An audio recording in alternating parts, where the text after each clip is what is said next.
La pluie fouettait le visage d'Amélie comme des lames invisibles, tandis qu'elle agrippait le bras glissant de l'inconnu, suspendu au bord du précipice. « Ne lâche pas » hurla Léna, sa jumelle, les ongles enfoncés dans la boue détrempée, son cœur battant au rythme des vagues qui se fracassaient 100 mètres plus bas contre les rochers acérés de la Costa Brava. Dans cet instant suspendu, entre la mort et la vie, leurs regards se croisèrent pour la première fois un vers émeraude, hanté par des secrets inavouables, qui transperça l'âme d'Amélie comme une promesse brisée. Amélie et Léna avaient toujours été inséparables, comme deux moitiés d'un même souffle, nées sous le soleil impitoyable de Barcelone il y a 26 ans. Fille d'un pêcheur catalan et d'une institutrice française émigrée, elle portait en elle ce mélange hybride de passion méditerranéenne et de mélancolie gauloise, des yeux noisettes profonds, des cheveux châtains ondulés qui dansaient au vent salin, et une grâce instinctive qui faisait tourner les têtes dans les ruelles étroites de la Rambla. Mais sous cette apparence de symbiose parfaite, des fissures invisibles couraient. Amélie, l'aînée de quelques minutes, était la rêveuse, celle qui composait des poèmes sur des serviettes de café, hantée par un amour non avoué pour les femmes. Léna, la pragmatique, cachait une rage sourde contre le monde, forgée par un passé d'abandon. Leur mère partit un matin d'hiver, laissant derrière elle une lettre froissée et des cœurs en miettes. Ce soir-là d'octobre, la tempête s'était levée sans crier gare sur les falaises de Tossa de Mar, un village perché comme un joyau oublié sur la côte catalane. Elles étaient venues là pour fuir la routine étouffante de Barcelone. Amélie, récemment larguée par sa petite amie infidèle, cherchait l'apaisement dans le bruit des vagues. Léna, pour une fois, avait cédé à la mélancolie de sa sœur, prétextant un week-end de randonnée pour masquer son propre désespoir. Un poste de serveuse mal payé, un appartement exigu, et l'ombre persistante de dettes familiales. Elles marchaient le long du sentier escarpé, leurs baskets s'enfonçant dans la terre rougeâtre, quand un cri perçant avait déchiré l'air. C'était elle. L'inconnue. Une silhouette solitaire, immobile au bord du vide, sa cape de laine noire claquant comme les ailes d'un corbeau. Amélie l'avait vue la première, un frisson la traversant comme si le destin lui avait soufflé à l'oreille. « Regarde » avait-elle murmuré à Léna, qui s'était figée, les poings serrés. Elles avaient hésité une seconde. Qui était cette femme? Une touriste égarée? Une âme perdue comme elle? Avant que l'instinct ne les propulse en avant. La pluie s'était mise à tomber dru, transformant le chemin en torrent de boue, mais elles avançaient, main dans la main, leur cœur battant à l'unisson. Arrivée à 10 mètres, l'inconnue avait pivoté, son visage pâle éclairé par un éclair fugace. Elle avait la trentaine, peut-être 32 ans, avec une beauté ciselée qui semblait sortie d'un tableau de Modigliani, pommettes hautes, lèvres pleines ourlées de rouge effacé, et ses yeux verts qui brillaient d'une intensité presque surnaturelle.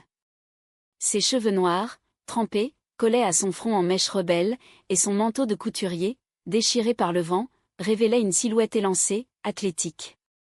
Mais ce n'était pas sa grâce qui les avait arrêtés, c'était le désespoir pur dans son regard, un abîme qui appelait l'abîme. Reculez, avait-elle crié d'une voix rauque, accentuée d'un français impeccable teinté de catalan. Mais Amélie, emportée par une force qu'elle ne se connaissait pas, s'était approchée. « Non, madame, s'il vous plaît. Il y a de la vie qui vous attend, là-haut. » Léna, plus directe, avait ajouté, « On est là.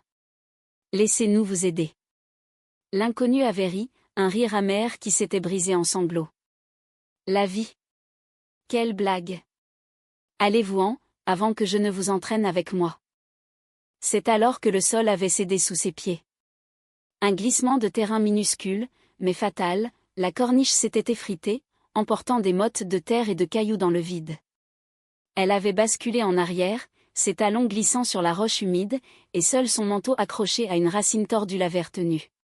Le cri qu'elle avait poussé, un hurlement primal, déchirant, avait résonné comme un appel au secours universel.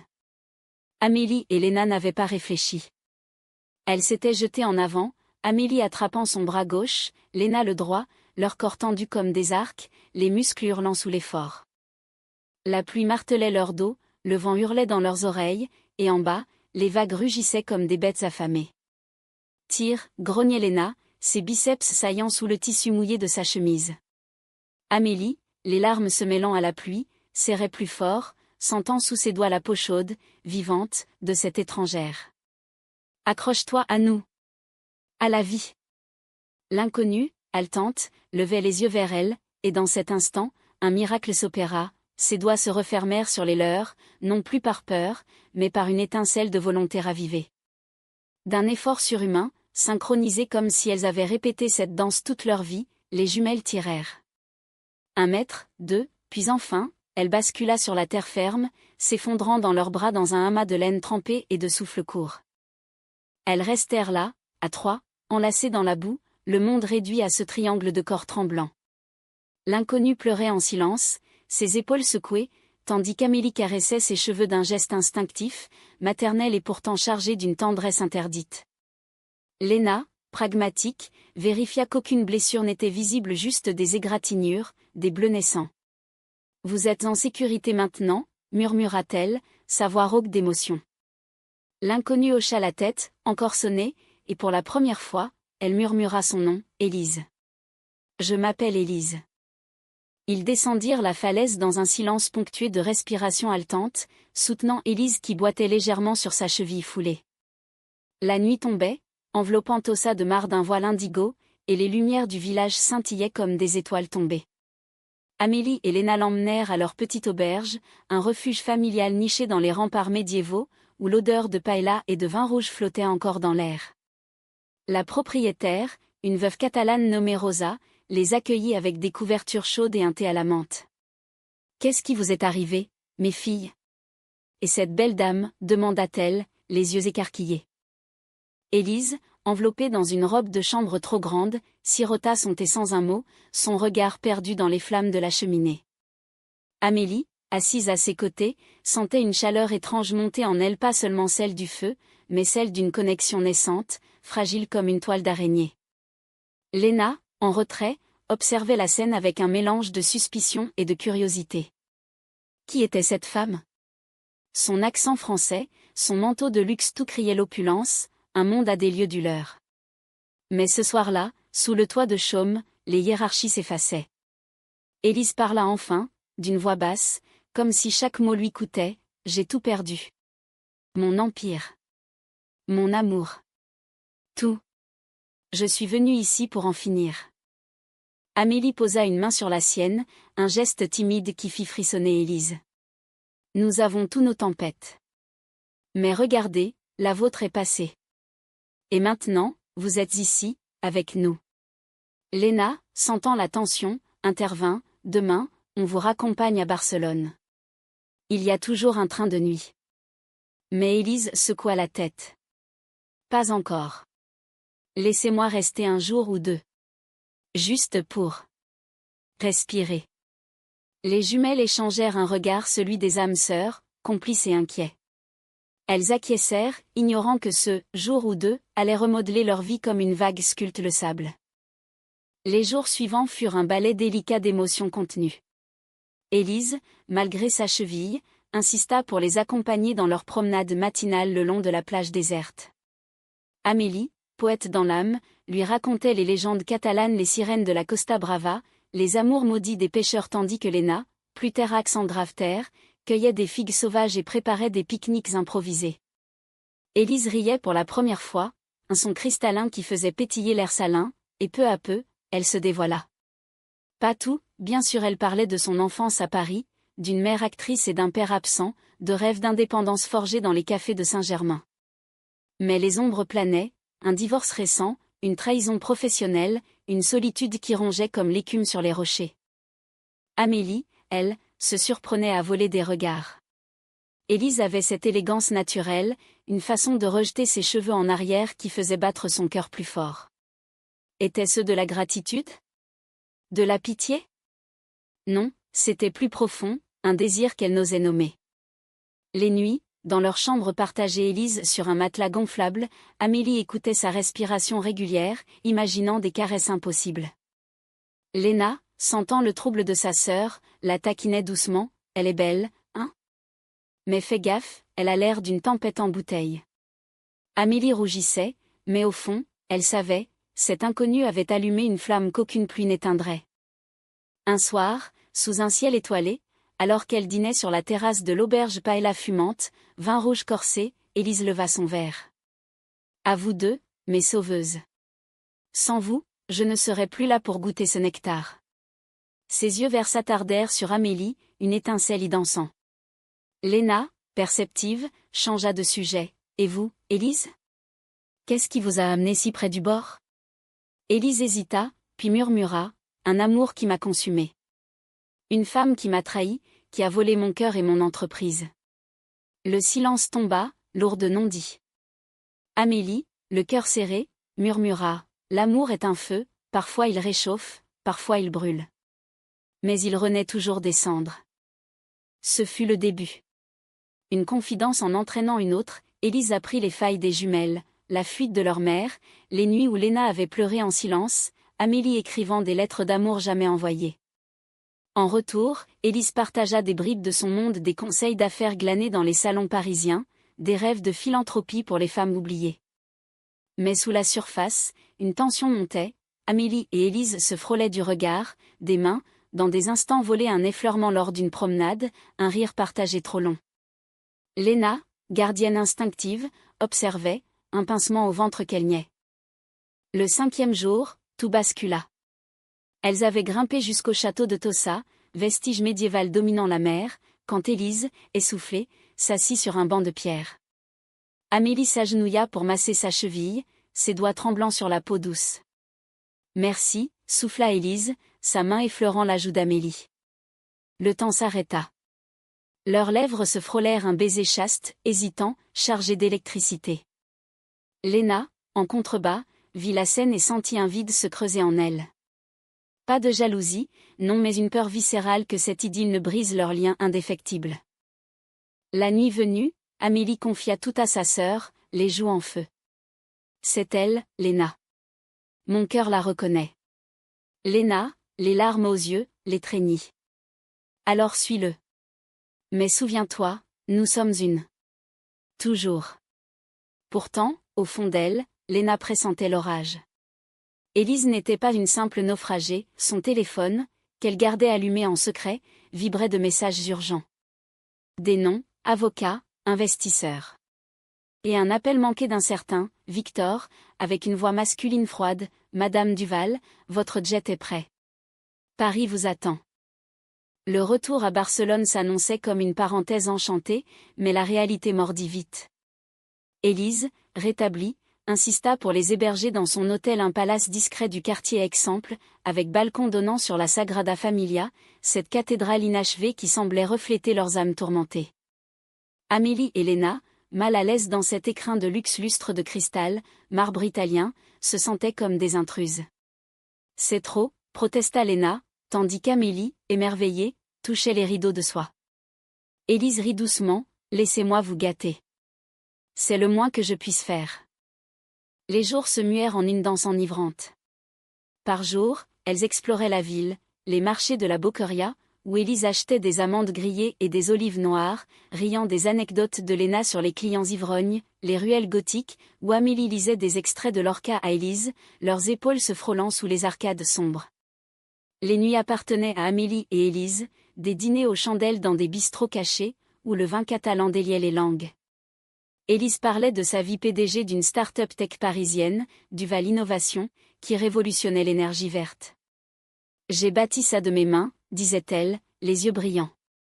Mais le succès isole. On se retrouve seul au sommet. Amélie buvait ces mots, fascinée par cette femme qui incarnait tout ce qu'elle aspirait, force, vulnérabilité, un feu intérieur qui consumait sans détruire. Leur premier vrai baiser eut lieu sur le toit de l'hôtel, sous un ciel zébré d'étoiles. Élise, les mains en coupe sur le visage d'Amélie, murmura « Tu m'as sauvée, petite poète. Et maintenant, tu me rends vivante. » Leurs lèvres se joignirent, douces, urgentes, un torrent de passion retenue. Amélie, ivre de ce goût de sel et de jasmin, sentit les murs de sa solitude s'effondrer. C'était l'amour, pur, absolu, ou du moins, le croyait-elle. Léna, elle, se repliait. Elle avait pris un congé de son travail, prétextant une grippe, mais en vérité, elle errait seule dans Barcelone, visitant les plages de la Barceloneta, où les vagues rappelaient la nuit de la tempête. Elle aimait Élise, à sa façon une admiration protectrice, presque sororale. Mais voir sa jumelle s'épanouir dans ses bras l'arrangeait. Et moi, se demandait-elle dans le silence de sa chambre d'hôtel, un verre de sangria à la main. Les appels d'Élise se multiplièrent, conférences virtuelles, où sa voix passait du miel à l'acier. Léna surprit un fragment un soir, oui, Victor, liquider les actifs. Non, pas de pitié pour les traîtres. Qui était Victor? Un amant? Un ennemi? La première fissure apparut lors d'une soirée au Palo de la Musica Catalana. Élise avait réservé une loge privée pour un concert de flamenco guitares enflammées, voix rauque chantant l'amour perdu. Amélie, vêtue d'une robe fluide rouge sang, rayonnait à ses côtés. Léna, en jean et chemisier blanc, se sentait de trop. Au milieu d'un solo poignant, Élise glissa une main sur la cuisse d'Amélie, un geste possessif qui fit rougir la jeune femme. Léna détourna les yeux, mais le mal était fait, une jalousie sournoise, non pour l'amour, mais pour la perte de l'équilibre. Plus tard, dans la loge, Élise commanda du champagne, et l'euphorie retomba en confidence.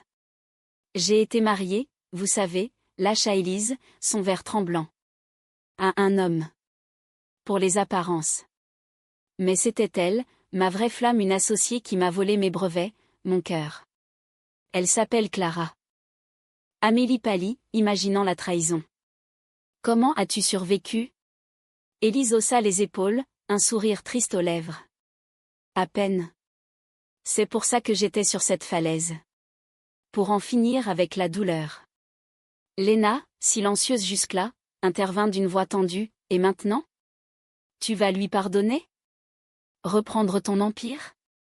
Élise la fixa, ses yeux verts comme des lames. Non. Je vais le détruire. Pierre par pierre. Il y avait une froideur là, une ambition qui contrastait avec la vulnérabilité des jours passés. Amélie serra sa main, ignorant que cette main avait signé des contrats impitoyables, ruiné des vies pour un chiffre d'affaires. Les semaines s'écoulèrent en un tourbillon. Élise prolongea son séjour, prétextant des négociations locales, mais en réalité, elle tissait sa toile. Elle offrit à Amélie un ordinateur portable, pour tes poèmes, ma muse, et à Léna, un stage dans une galerie d'art, pour ton talent caché de dessinatrice. Léna, flattée malgré elle, accepta, mais un doute la taraudait. Un soir, fouillant par inadvertance le sac d'Élise, cherchant un chargeur, elle trouva une pile de documents, contrats confidentiels, photos d'une femme rousse Clara, et un billet d'avion pour Paris. Puis, une lettre manuscrite, adressée à « ma chère Léna », mais non signée, évoquant un « plan pour reconquérir ce qui est à moi ». Léna confronta Amélie le lendemain, dans un café du Born, face à la mer, elle nous manipule, peut-être. Ses cadeaux, ses mots doux. Et si c'était pour se racheter une conscience? Amélie, blessée, secoua la tête. Tu es parano, Léna. Elle-même. Je le sens. La dispute éclata, la première de leur vie, mots acérés comme des couteaux, larmes versées sur la table en marbre. Tu oublies qu'on est deux, cria Léna. Sans moi, tu n'aurais même pas été là cette nuit-là. Amélie s'enfuit, courant jusqu'à l'hôtel, où Élise l'attendait, les bras ouverts. Cette nuit-là, leur amour s'embrasa, corps entrelacés dans les draps de soie, murmure de promesses éternelles. Viens à Paris avec moi, souffla Élise au creux de l'aube. Laisse tout derrière. Amélie, perdue dans l'extase, acquiesça. Mais Léna n'abandonna pas. Elle suivit Élise discrètement lors d'une réunion, un rendez-vous dans un bar huppé de l'Exemple, avec un homme en costume Victor, sans doute. Cachée derrière un pilier, elle entendit « La jumelle pragmatique est la clé. Utilisez-la pour approcher Clara. Elle est fragile, loyale. Offrez-lui l'art, et elle vendra son âme. » Élise rit, froidement. Parfait. Et l'autre? Amélie? Elle est mon diversion. Pure, malléable. Une fois l'affaire bouclée, je l'emmène ou pas, le cœur de Léna se brisa. La trahison n'était pas passée, elle se tramait, ici, sous leurs yeux. Élise n'était pas une naufragée, elle était une prédatrice, utilisant leur sauvetage comme levier pour une vengeance corporate. Léna rentra à l'hôtel, le monde chaviré. Elle ne dit rien à Amélie, pas encore. Comment détruire l'illusion de sa sœur? Au lieu de cela, elle joua le jeu, acceptant le stage, se rapprochant d'Élise sous prétexte d'amitié. Les dîners devinrent un théâtre, rires forcés, regard complice fin. Amélie, rayonnante, planifiait leur fuite à Paris, ignorant les ombres. Mais une nuit, alors qu'Élise dormait, Léna glissa dans la chambre d'Amélie. « Écoute-moi » murmura-t-elle, la voix brisée. « Elle nous ment. » Tout. Elle montra les documents, raconta l'espionnage. Amélie, d'abord incrédule, s'effondra en sanglots. Non. Pas elle. Pas après. Elles s'étreignirent, jumelles unies contre la tempête. Le lendemain, la confrontation fut inévitable. Dans le salon de l'hôtel, face à la baie vitrée donnant sur la ville endormie, Amélie lança « Qui es-tu vraiment, Élise ?» La PDG se figea, puis un sourire triste effleura ses lèvres. « La femme que vous avez sauvée. Et celle qui vous aime. » Mais Léna, implacable, jeta les papiers sur la table. « Mensonge. Tu nous utilises pour ta vengeance. Clara, Victor, ton empire tout ça pourquoi? De l'argent? Du pouvoir? » Élise pâlit, ses yeux verts s'assombrissant. « C'est plus compliqué. Clara m'a trahi, volé mes idées. Je dois récupérer ce qui est à moi. Vous étiez un signe du destin. Une chance de guérir. » Amélie, le cœur en lambeaux, hurla. « Un signe? Nous étions ton bouclier. Pas ton pion. » La dispute vira au chaos, accusations, larmes, Élise avouant tout son plan pour infiltrer le cercle de Clara via Léna, son amour sincère pour Amélie comme encre inattendue. « Je ne voulais pas vous blesser. Mais le monde des affaires. Il dévore. » Léna, furieuse, claqua la porte, « Sauve-toi toi-même, cette fois. » Amélie, déchirée, la suivit, laissant Élise seule, brisée, face à son reflet dans la vitre. Barcelone, cette ville de passion et de ruine, devint le théâtre d'une agonie lente. Amélie et Léna rentrèrent dans leur appartement exigu du Raval, un nid de souvenirs où les murs jaunis portaient encore les traces de leur rire d'enfance. Mais l'air était vicié, chargé de non-dits. Amélie errait comme un fantôme, ses poèmes inachevés gisant sur la table, tachés de larmes. « Comment ai-je pu être si naïve ?» murmurait-elle, revivant chaque baiser, chaque caresse comme une brûlure. Léna, pilier stoïque, cuisinait des soupes fades, forçait sa sœur à manger, mais intérieurement, elle bouillonnait. La trahison d'Élise n'était pas seulement contre Amélie, elle ébranlait leurs liens, ce fil d'Ariane qui les avait toujours guidés. Élise, de son côté, ne disparut pas. Des fleurs arrivèrent le lendemain des rosetés, parfumées de regrets, accompagnées d'une lettre manuscrite, « Pardonnez-moi. Je pars demain pour Paris, mais mon cœur reste ici, avec vous. Appelez-moi. » Amélie la déchira, mais garda un pétale, pressé entre les pages d'un livre de Verlaine.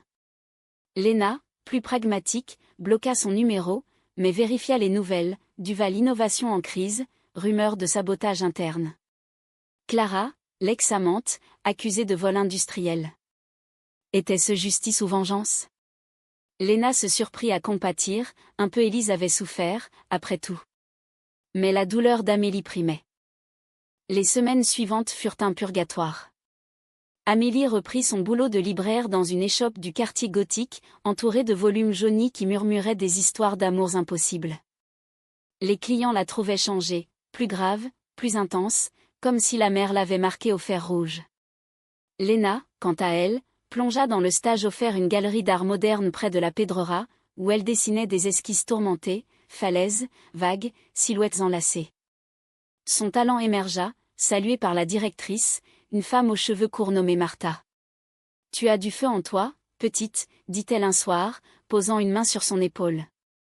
Léna rougit, surprise par cette étincelle. Était-ce de l'attirance? Ou juste le besoin d'un ancrage? Mais l'ombre d'Élise planait.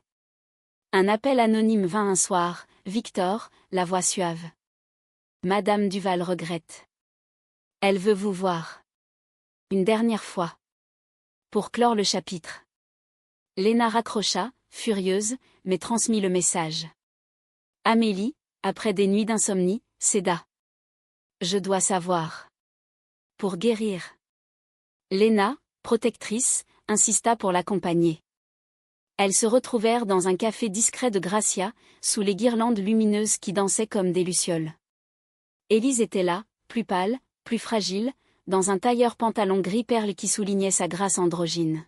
« Merci d'être venu, murmura-t-elle, les yeux rivés sur Amélie. La conversation fut un minefield émotionnel. Élise avoua tout, son plan machiavélique, né de la trahison de Clara, qui non seulement l'avait quittée pour un rival mais avait saboté l'entreprise, vendant des brevets volés à des concurrents chinois. J'étais une coquille vide. Vous m'avez rempli d'espoir, d'amour. Mais j'ai laissé la peur me guider. Amélie, les larmes coulant, demanda, et moi? Étais-je juste un pansement? Élise secoua la tête, prenant sa main. Non. Tu es ma muse, mon salut. Viens avec moi à Paris. Laisse-moi réparer.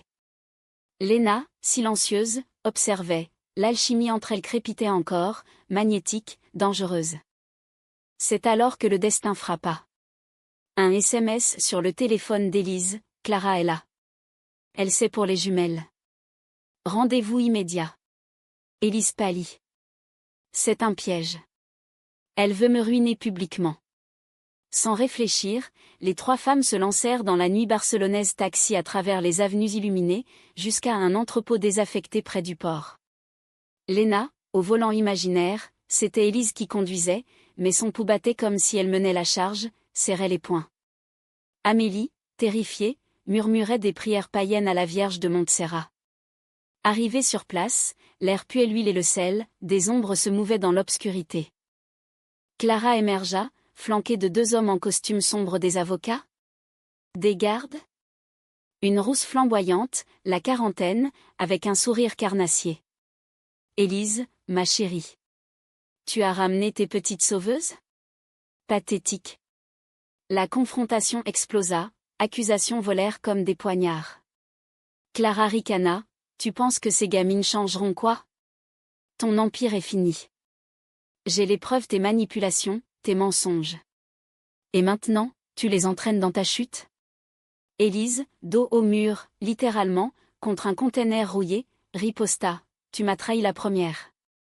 Pour de l'argent, pour ton ego. Amélie, emportée par la fureur, s'avança, laissez-la.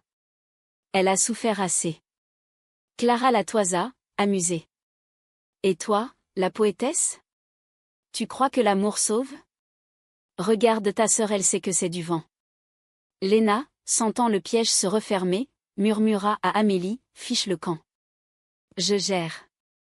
Mais il était trop tard. Un des hommes avança, téléphone à l'oreille, enregistrant tout pour un scandale médiatique. C'est alors que Léna agit, d'un geste fluide, appris dans les bagarres de quartier, elle balaya le bras de l'homme, envoyant le portable valser dans l'ombre. Courez, hurla-t-elle. Le chaos s'ensuivit, course-poursuite dans l'entrepôt, cris étouffés, cœur en furie.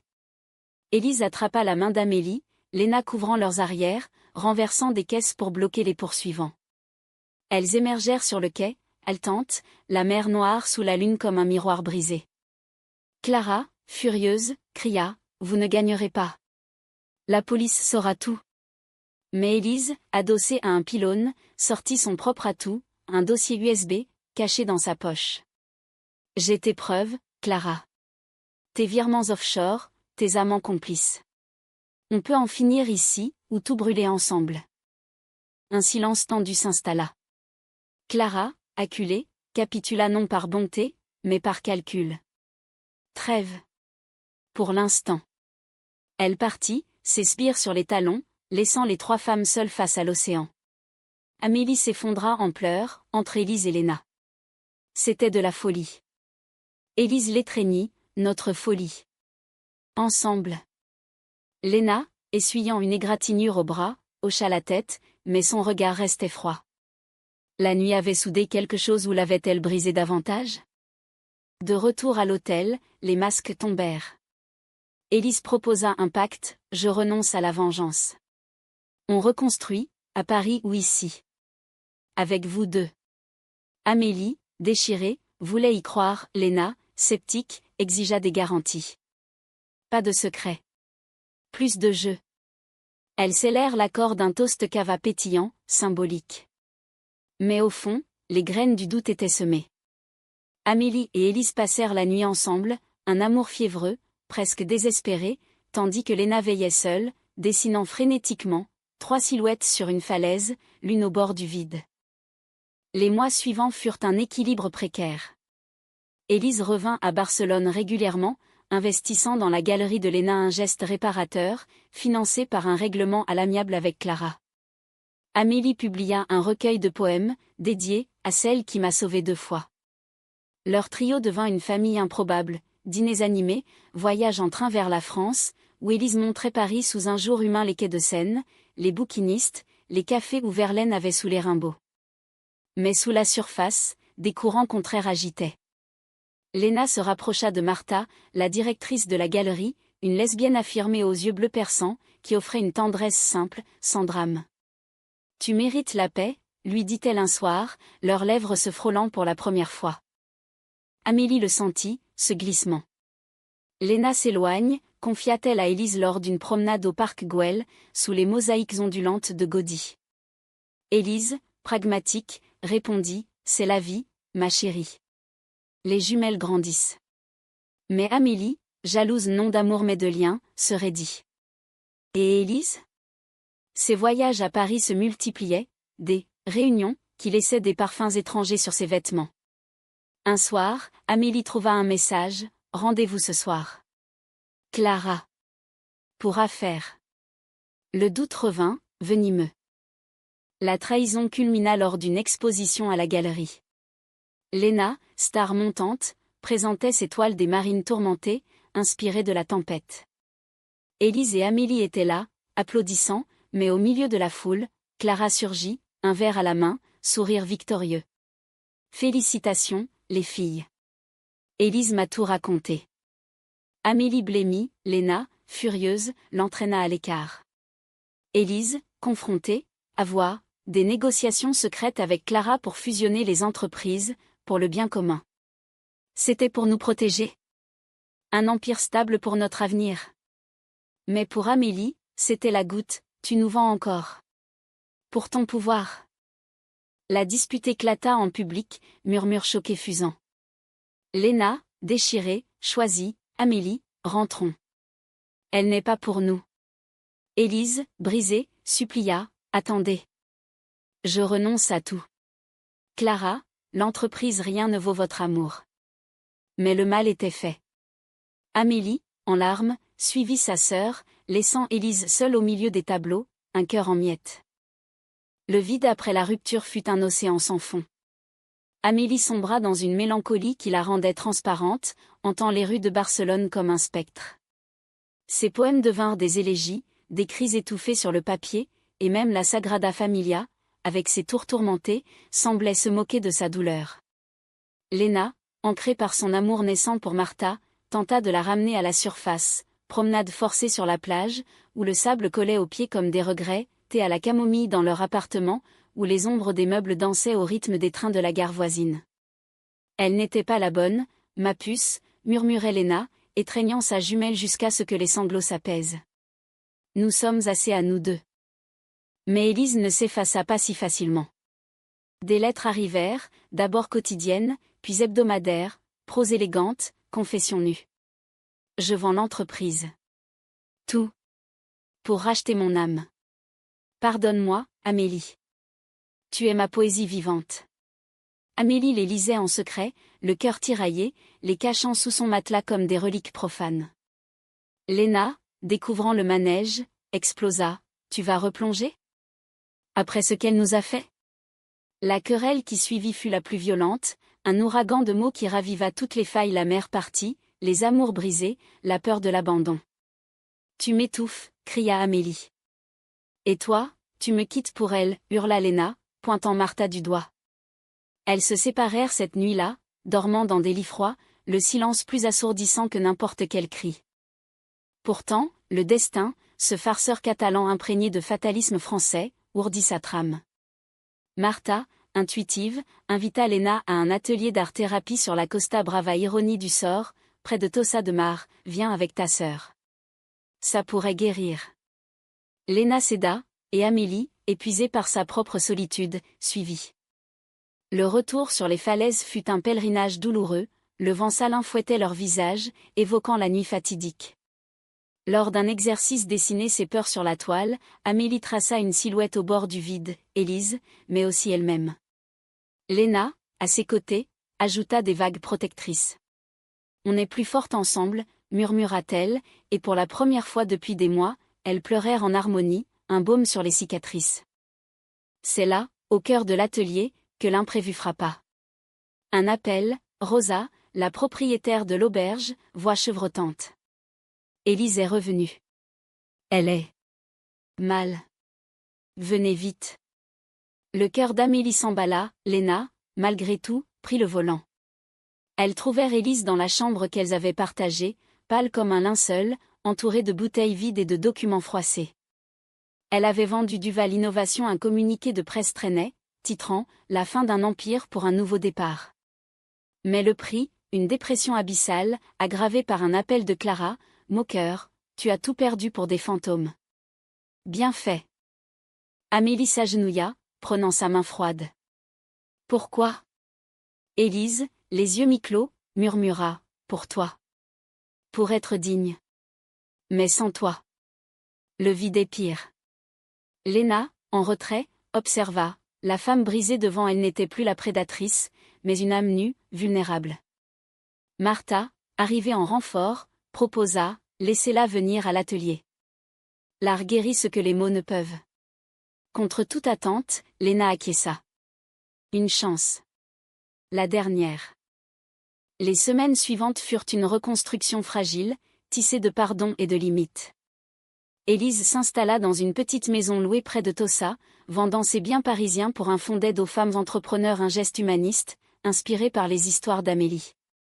Elle rejoignit l'atelier, modelant de l'argile en formes abstraites, cœur brisé, mains enlacées. Amélie, prudente, recommença par des regards, des mots, des poèmes lus à voix haute, où l'amour n'était plus une tempête mais un ruisseau. Leur premier baiser post-trahison fut timide, sur la plage au lever du soleil, celle des larmes se mêlant au sel de la mer. « Je te choisis, vraiment » souffla Amélie. Élise, émue, répondit, « Et moi, je m'abandonne. » Léna, elle, fleurit avec Martha, une relation sereine, ponctuée de voyages Madrid, Lisbonne, où elle dessinait des cartes d'amour sur des nappes de restaurants. Mais elle veillait, farouchement, des dîners hebdomadaires à 4, où les rires chassaient les ombres. Un soir, autour d'une paella, Léna leva son verre, à nous. Pas parfaite, mais vraie. Élise, les yeux humides, ajouta, à la famille qu'on choisit. Amélie sourit, serrant les mains des deux femmes qu'elle aimait, sa sœur, son amante, sentant enfin l'équilibre. Le chaos vint subtilement, lors d'une exposition collective à Barcelone. Les toiles de Léna côtoyaient les sculptures d'Élise, les poèmes d'Amélie projetés sur un mur. Clara osa se montrer, incognito au fond de la salle, mais Élise l'ignora, se tournant vers Amélie pour un baiser public, affirmatif. « C'est fini » murmura-t-elle. Clara partit, vaincue non par la force, mais par l'évidence d'un bonheur reconquis. La fin, humaniste dans sa simplicité, se noie 1 an plus tard, sur la même falaise. Pas de tempête, mais un soleil couchant doré, peignant la mer en or liquide. Amélie et Élise, main dans la main, regardaient l'horizon. Léna et Martha, un peu en retrait, partageaient un pique-nique. « On n'a sauvé plus qu'une vie ce soir-là » dit Amélie, la voix émue. « On s'est sauvés nous-mêmes. » Élise l'embrassa, doucement. « Et on continue. Ensemble. » Dans le crépuscule, 4 silhouettes se découpaient contre le ciel uni, imparfaites, mais entières. La vie, comme la mer, reprenait son cours, rythmée, imprévisible, mais porteuse d'espoir. Et au loin, les vagues chantaient une berceuse éternelle, rappelant que l'amour, vrai, ne trahit pas, il renaît, plus fort, des abysses.